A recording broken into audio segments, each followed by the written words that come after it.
ലോകത്തെ ഏറ്റവും ശക്തമായ സൈനിക ശക്തിയുള്ള രാജ്യങ്ങളിലൊന്ന് തന്നെയാണ് ഇറാൻ. അമേരിക്കയുടെയും ഇസ്രായേലിൻ്റെയും ആക്രമണത്തിൽ അയത്തുള്ള അലി ഖമനയി എന്ന് പറയുന്ന ഇറാൻ്റെ പരമോന്നത നേതാവ് കൊല്ലപ്പെട്ടു എന്ന് പറഞ്ഞ് ഇറാൻ പൂർണ്ണമായിട്ടും തകർന്നു എന്ന് നമുക്ക് പറയാൻ പറ്റില്ല. ഇപ്പോൾ പുറത്തു വരുന്ന വാർത്തയനുസരിച്ച് ഇസ്രായേലിന് നേരെ ഇറാൻ ശക്തമായ ആക്രമണം നടത്തി 9 പേർ കൊല്ലപ്പെട്ടു. വ്യോമാക്രമണത്തെ തടയുന്നതിനുള്ള അയൺ ഡോം പോലെയുള്ള പ്രതിരോധ സംവിധാനങ്ങളെ മറികടന്നാണ് ഇറാൻ ഈ ആക്രമണം നടത്തിയത്. 3 അമേരിക്കൻ സൈനികർ കൊല്ലപ്പെട്ടു, 5 പേർക്ക് ഗുരുതരമായി പരിക്കേറ്റു. ഹിസ്ബുള്ള ലെബനനിൽ നിന്ന് ഇസ്രായേലിലേക്ക് ആക്രമണം നടത്തുന്നു. ചുരുക്കം പറഞ്ഞാൽ ഇറാൻ ശക്തമായ തിരിച്ചടി ആരംഭിച്ചു കഴിഞ്ഞുവെന്ന് മനസ്സിലാക്കണം.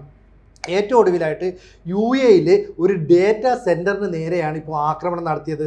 അതായത് 2022 ആമസോണുമായിട്ട് ചേർന്ന് സഹകരിച്ചുകൊണ്ട് UAEയുടെയും UASൻ്റെയും സംയുക്ത സംരംഭം എന്ന നിലയിലാണ് ഡേറ്റാ സെൻറ്റർ. ഒരു വ്യാപാര കേന്ദ്രമാണ്. അതായത് അവിടെ ശതകോടികൾ നിക്ഷേപിക്കുന്ന ആളുകളുടെ വിവരങ്ങൾ, അവരുമായി ബന്ധപ്പെട്ട കൂടുതൽ സംഭവങ്ങളൊക്കെ തന്നെ സൂക്ഷിച്ചു വച്ചിരിക്കുന്ന ഒരു മേഖലയിലേക്ക് ഇവർ ആക്രമണം നടത്തുന്നു. ഇതിനുശേഷം സൈപ്രസിനെ ആക്രമിക്കുന്നു. സൈപ്രസ് എന്ന് പറയുന്ന ബ്രിട്ടൻ്റെ ഒരു നിയന്ത്രണത്തിലുള്ള ദ്വീപാണ്. ഈ ദ്വീപിൽ സൈനിക കേന്ദ്രങ്ങൾ ബ്രിട്ടനുണ്ട്. ആ കേന്ദ്രങ്ങളെ താൽക്കാലികമായിട്ട് അമേരിക്ക ഉപയോഗപ്പെടുത്തിയിരുന്നു. അതുകൊണ്ടാണ് ഭൂമിശാസ്ത്രപരമായിട്ട് ഇറാനോട് അടുത്ത് നിൽക്കുന്ന സൈപ്രസിന് നേരെ ആക്രമണം നടത്തിയത്. USS എബ്രഹാം ലിങ്കൺ എന്ന് പറയുന്ന വിമാനവാഹിനി കപ്പലിന് നേരെയും ഞങ്ങൾ ആക്രമണം നടത്തിയെന്ന് ഇറാൻ അവകാശപ്പെടുന്നു. അപ്പോൾ അയത്തുള്ള അലി ഖമനയി കൊല്ലപ്പെട്ടിട്ടും അവിടുത്തെ 40ഓളം ഉന്നത ഉദ്യോഗസ്ഥർ ഈ ആക്രമണത്തിൽ ഇല്ലാതായിട്ടും പിന്നീട് എങ്ങനെയാണ് ഇറാൻ ഈ ശക്തി വരുന്നത്? അതായത് അയത്തുള്ള അലി ഖമനയുടെ പല നിലപാടുകളും അവിടുത്തെ ജനങ്ങളെ വിഘടിപ്പിച്ച് നിർത്താൻ പ്രേരിപ്പിച്ചിരുന്നു. കാരണം അദ്ദേഹം ചെറിയ പെൺകുട്ടികളോട്, കോളേജ് വിദ്യാർത്ഥികളോടൊക്കെ ഈ ഹിജാബ് ധരിച്ചില്ല, ബുർഖ ധരിച്ചില്ല എന്നൊക്കെ പറഞ്ഞിട്ട് ക്രൂരമായ പീഡനങ്ങൾ നടത്തിയിരുന്നു. അതുകൊണ്ട് ജനങ്ങൾ വിഘടിച്ചു നിന്നു. പക്ഷേ ഇപ്പോൾ കേൾക്കുന്നത് ഈ വിഘടിച്ചു നിന്ന ജനതയെല്ലാം കൂടെ ഒന്നിച്ചു നിൽക്കുന്നു. അതിന് കാരണക്കാരൻ അയത്തുള്ള അലി ഖമനയുടെ പിന്മുറക്കാരനായിട്ട് വരാൻ പോകുന്ന ഒരു വ്യക്തി, അതായത് താൽക്കാലിക ചുമതല കൊടുത്തിട്ടുള്ള അയത്തുള്ള അലി റീസ അറാഫിയുടെ ഇടപെടലാണ്. അയത്തുള്ള അലി റാസ അറാഫി എന്ന് പറഞ്ഞാൽ ഖമനയുടെ വളരെ വിശ്വസ്തനായ ഒരു വ്യക്തിയാണ് എന്നതിനപ്പുറത്തേക്ക് അവിടുത്തെ മുതിർന്ന പുരോഹിതനാണ്, ഗാർഡിയൻ കൗൺസിൽ അംഗമാണ്. അതായത് ഇറാൻ്റെ പരമാധികാരം ആര് നടപ്പാക്കണമെന്ന് തീരുമാനിക്കുന്ന സുപ്രധാന കൗൺസിലിലെ അംഗം. അയത്തുള്ള അലി ഖമനയി 1989 അവിടുത്തെ പരമോന്നത നേതാവായിട്ട് തിരഞ്ഞെടുത്തതിന് ശേഷം പടിപടിയായിട്ട് ഈ അറാഫിക്ക് ഓരോ ചുമതലകൾ നൽകിയിരുന്നു.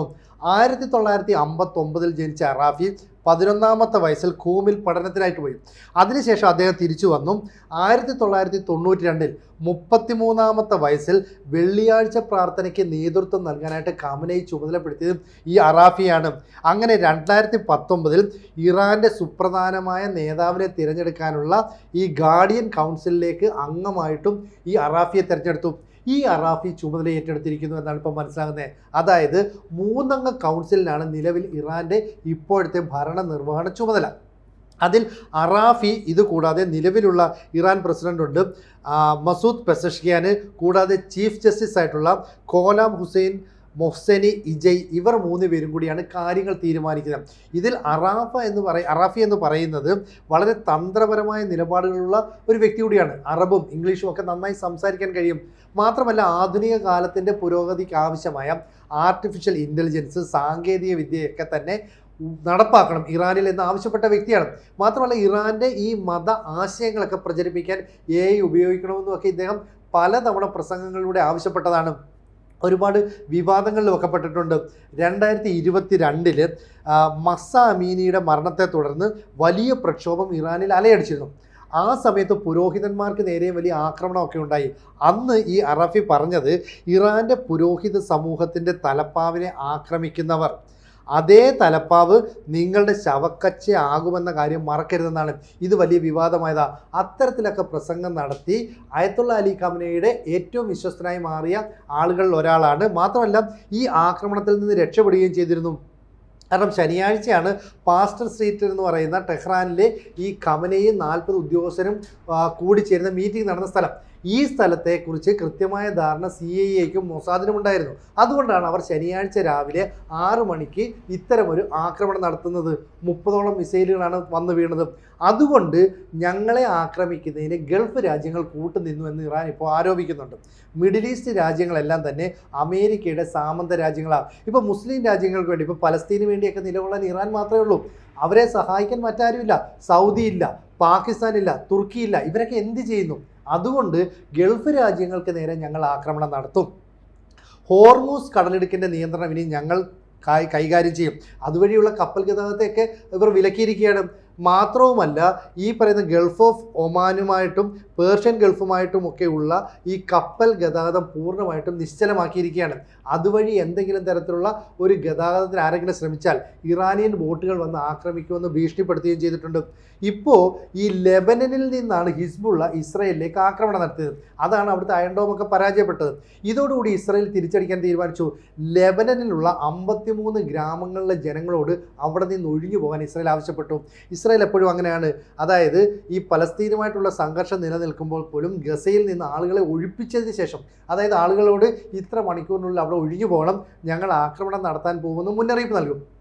സമാനമായിട്ട് ലെബനിലെ 53 ഗ്രാമങ്ങളിൽ നിന്നാണ് ആളുകളെ ഇപ്പം ഒഴിപ്പിച്ചിരിക്കുന്നത്. ബെയ്റൂത്തിലടക്കം വലിയ സംഘർഷാവസ്ഥ നിലനിൽക്കുന്നു. അപ്പോൾ ഇസ്രയേൽ ഈ പറയുന്ന ഇറാന് നേരെയുള്ള ആക്രമണത്തിൻ്റെ ഭാഗമായിട്ട് ഇനി ലെബനിലേക്ക് ആക്രമണം നടത്തണം. കാരണം ഇറാൻ പല മേഖലകൾ കേന്ദ്രീകരിച്ചാണ് ആക്രമണം നടത്തുന്നത്. കുവൈറ്റിനെ ആക്രമിച്ചു, ദുബൈയെ ആക്രമിച്ചു, അതിനുശേഷം സൈപ്രസിന് നേരെ ആക്രമണം നടത്തി, USS എബ്രഹാം ലിങ്കണിന് നേരെ ആക്രമണം നടത്തി. ഒടുവിൽ ഇതാ തിരിച്ചടിക്ക് അമേരിക്കയും ഇസ്രയേലും കൂടെ ഒന്നിച്ചിറങ്ങുന്നു എന്നാണ് നമ്മൾ മനസ്സിലാക്കുന്നത്. ഇസ്രയേൽ നമുക്കറിയില്ല, മൊസാദിൻ്റെയൊക്കെ ഒരു ചാര സംവിധാനം എന്ന് പറയുന്നത് വളരെ തന്ത്രപ്രധാനമാണ്. അതുകൊണ്ടാണ് ഈ പറയുന്ന ലെബനനിൽ നിന്ന് ഹിസ്ബുള്ളയുടെ ആക്രമണം അവർ പ്രതീക്ഷിച്ചിരുന്നു. ആ മേഖലയിലേക്ക് തിരിച്ചടി ഉണ്ടാക്കാനായിട്ട് ഇവർ തീരുമാനിച്ചിരിക്കുകയാണ്. മാത്രമല്ല, അയൺ ഡോം അവിടെ പരാജയപ്പെട്ടതുകൊണ്ട് തന്നെ അമേരിക്കയുടെ 2ാമത്തെ വിമാനവാഹിനി കപ്പൽ ഇപ്പോൾ ഇസ്രയേലിന് സമീപത്ത് നങ്കൂരമിട്ടിട്ടുണ്ട്. അവർ അവിടെ ഒരു വ്യോമ പ്രതിരോധം തീർത്തു എന്നാണ് നമുക്ക് മനസ്സിലാക്കാൻ കഴിയുന്നത്. മാത്രമല്ല, ഇറാനെ വലിയ സാമ്പത്തിക പ്രതിസന്ധിയിലാക്കാൻ അമേരിക്കയ്ക്ക് സാധിച്ചു. അതായത് കഴിഞ്ഞ 37 വർഷമായിട്ട് ഇറാൻ്റെ പരമോന്നത നേതാവായിട്ടുള്ള അയത്തുള്ള അലി ഖമനയ്ക്ക് അവിടെയുള്ള സമ്പാദ്യം എന്ന് പറയുന്നത് 9 ലക്ഷം കോടി രൂപയാണ്. എന്ന് പറഞ്ഞാൽ $95 ബില്യൺ. ഈ അമേരിക്കൻ ആക്രമണത്തിൽ ഇതെല്ലാം മണ്ണിനടിയിലേക്ക് പോയി. എങ്കിലും മകൻ മുജ്തബ ഖമേനിയുണ്ട്. മുജ്തബ ഖമേനിക്ക് വിവിധ രാജ്യങ്ങളായിട്ട് 1000 കോടി രൂപയുടെ നിക്ഷേപം ഉണ്ടെന്നാണ് കരുതപ്പെടുന്നത്. ഈ പണമൊക്കെ എങ്ങനെ പോയി? അതായത് ഇറാനിയൻ റവല്യൂഷണറി ഗാർഡ്സ് കോർപ്സിൻ്റെ നിയന്ത്രണത്തിൽ അവിടെ അടക്കി ഭരിക്കാനായിട്ട് അയത്തുള്ള അലി ഖമനയ്ക്ക് സാധിച്ചു. ഈ 37 വർഷക്കാലം കൊണ്ട് അവിടുത്തെ മതകാര്യങ്ങൾ, രാഷ്ട്രീയ കാര്യങ്ങൾ, പ്രതിരോധ സംവിധാനം, എന്തിന് അടിസ്ഥാന സൗകര്യ വികസനം ഉൾപ്പെടെ എല്ലാ കാര്യങ്ങളുടെയും അന്തിമ വാക്ക് അയത്തുള്ള അലി ഖമനിയ. എന്ന് പറഞ്ഞാൽ ഇറാൻ്റെ സമ്പദ് വ്യവസ്ഥയുടെ നിയന്ത്രണം മുഴുവൻ ഖമനയ്ക്കായിരുന്നു. ആ ഖമനയുടെ നിയന്ത്രണത്തിൽ 9 ലക്ഷം കോടി ഡോളറാണ്, അല്ല 9 ലക്ഷം കോടി രൂപയാണ് ഇപ്പോൾ നഷ്ടമായിരിക്കുന്നത്, മണ്ണിനടിയിൽ പോയിരിക്കുന്നത്. ഇനി ഇത് എന്ത് ചെയ്യുമെന്ന് അറിയത്തില്ല. ഇവിടെ തുർക്കിയും പാകിസ്ഥാനും ഒന്നും തങ്ങളെ സഹായിക്കുന്നില്ല എന്നുള്ളൊരു പരിഭവം ഇറാനുണ്ട്. ഇവിടെ പാകിസ്ഥാനുള്ളിൽ ഷിയ വിഭാഗക്കാർ വലിയ കലാപവുമായിട്ട് ഇറങ്ങി. കാരണം ഷിയ വിഭാഗത്തിൻ്റെ പരമോന്നത നേതാവിനെ കൊലപ്പെടുത്തിയതിനെ തുടർന്ന് അവിടെ സംഘർഷം പൊട്ടിപ്പുറപ്പെടുകയും അമേരിക്കയുടെയും UN-ൻ്റെയും ഓഫീസുകൾ അടിച്ചു തകർക്കുകയും ചെയ്തു. മാത്രമല്ല 20ഓളം പേർ അവിടെ കൊല്ലപ്പെട്ടു, 200ഓളം പേർക്ക് പരിക്കേറ്റു. ഇറാഖിലും ഇതിന് സമാനമായ ഷിയ വിഭാഗക്കാർ കലാപവുമായിട്ട് ഇറങ്ങിയിട്ടുണ്ട്.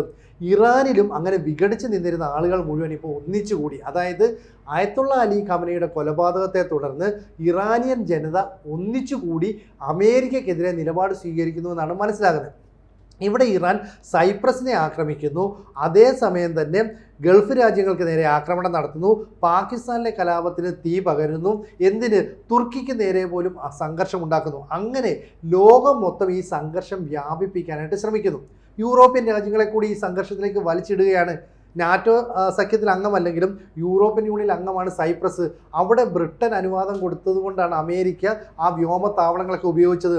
അങ്ങനെ സംഘർഷാവസ്ഥ ഇനി ഒരു 4 ആഴ്ചക്കാലത്തോളം നീണ്ടോട്ടെ എന്ന് കരുതുന്നുണ്ട്.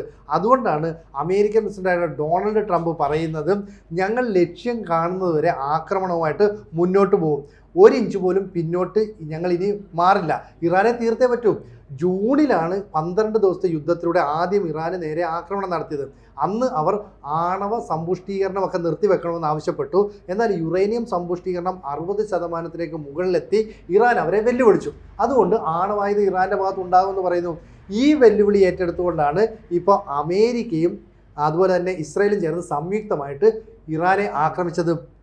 ഈ ആക്രമണത്തിൽ ഞങ്ങൾ തകർന്നു പോയില്ല എന്ന് തെളിയിക്കാൻ വേണ്ടിയിട്ടാണ് പുതിയ ആയത്തുള്ള അലി റീസ അറാഫിയുടെ നേതൃത്വത്തിൽ ഇറാൻ സൈന്യം വീണ്ടും തിരിച്ചെത്തുന്നു, ആക്രമണം തുടരുന്നു. അതുകൊണ്ട് അമേരിക്ക പറയുന്നു ഞങ്ങളുടെ B-2 ബോംബറുകൾ ഉപയോഗിച്ച് അവരുടെ സ്റ്റെൽത്ത് മിസൈലുകൾ ഉൾപ്പെടെയുള്ളവ, അതുപോലെ തന്നെ ബാലിസ്റ്റിക് മിസൈലുകൾ ഉൾപ്പെടെയുള്ളവ ശേഖരം മുഴുവൻ നശിപ്പിച്ചു എന്ന് പറയുന്നു. അപ്പോൾ അമേരിക്ക അടിക്കും, ഇറാൻ തിരിച്ചടിക്കുന്നു, ഇസ്രയേൽ മറ്റൊരു ഭാഗത്തൂടെ കയറി വളഞ്ഞാക്രമിക്കുന്നു. അങ്ങനെ യൂറോപ്യൻ രാജ്യങ്ങളും ഗൾഫ് രാജ്യങ്ങളും എല്ലാം തന്നെ ഈ അമേരിക്ക ഇസ്രയേൽ ഇറാൻ സംഘർഷത്തിൽ ഉൾപ്പെടുന്നു എന്നാണ് ഏറ്റവും ഒടുവിലായിട്ട് പുറത്തു വരുന്ന വാർത്തകൾ. കൂടുതൽ വാർത്തകളും വിശേഷങ്ങളും നിങ്ങളിലേക്ക് എത്താൻ ABC മലയാളം സബ്സ്ക്രൈബ് ചെയ്യുക, ബെൽ ബട്ടണും അമർത്തുക.